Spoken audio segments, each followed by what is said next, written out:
De tout temps, la pratique de la médecine a toujours existé, sous différentes formes bien sûr. Pourtant, elle a toujours été présente dans l'histoire de l'humanité. Bien que l'on ait peu de traces physiques et matérielles des connaissances médicales de la préhistoire, oui, chasser le mammouth, c'était beaucoup plus intéressant.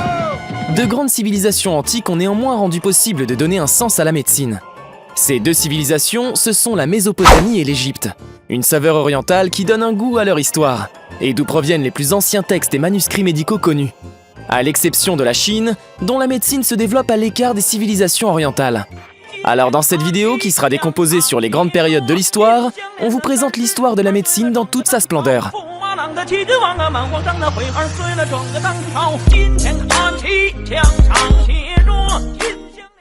La médecine orientale prend son point de départ dans la Grèce antique, sans l'influence de la culture égyptienne. En effet, c'est à ce moment qu'ont été développés les concepts rationnels de la pensée et de la pratique médicale en Europe, pendant plus de 2000 ans. Néanmoins, dans l'Antiquité grecque, les médecines irrationnelles perdurent. Les dieux pouvaient être à l'origine de certaines maladies que de les soigner. Pour vaincre les maladies, l'usage des amulettes, d'incantations était courant. On pouvait même se rendre dans des temples pour interpréter les rêves des malades. Plus tard, la médecine rationnelle va attribuer ces maladies comme des causes naturelles sans superstition, ainsi que l'usage de la raison qui permettront aux médecins de formuler un pronostic vital. Le plus influent médecin et professeur de cette époque est Hippocrate. Son nom est attaché au fameux serment, texte fondateur de la déontologie. Il met en avant des notions essentielles sur l'intérêt, la probité du médecin et aussi le secret médical. Sa réputation à notre cher Hippocrate était tellement connue que les procédés tels que la saignée, les cautères ou le purgatif continueront à être appliqués jusqu'au XVIIIe siècle. Malgré cela, l'anatomie humaine et sa physiologie demeurent inconnues ou mal connues. Tout simplement car la dissection n'était pas pratiquée. La seule solution pour les médecins à cette époque était de se fier à leur imagination et aux représentations externes du corps ou alors aux dissections animales. Et vous vous doutez certainement des résultats obtenus.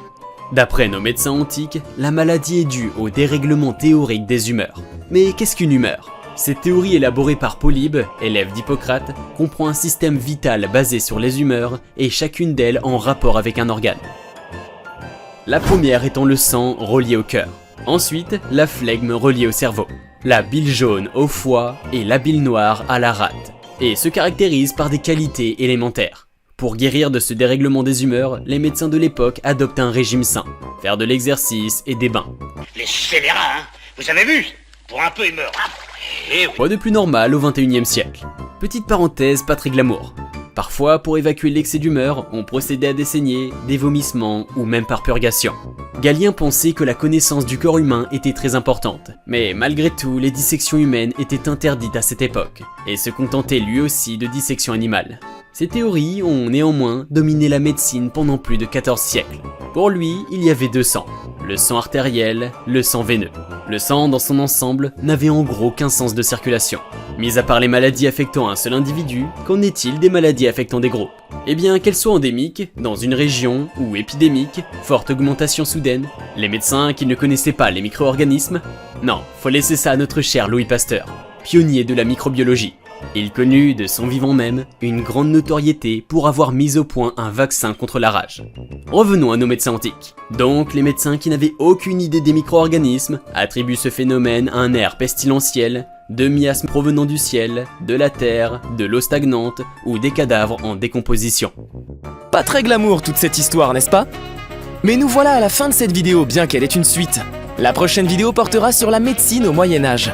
En espérant vous retrouver, n'hésitez pas à liker et partager cette vidéo, et à vous abonner pour la suite de cette trilogie sur l'histoire de la médecine.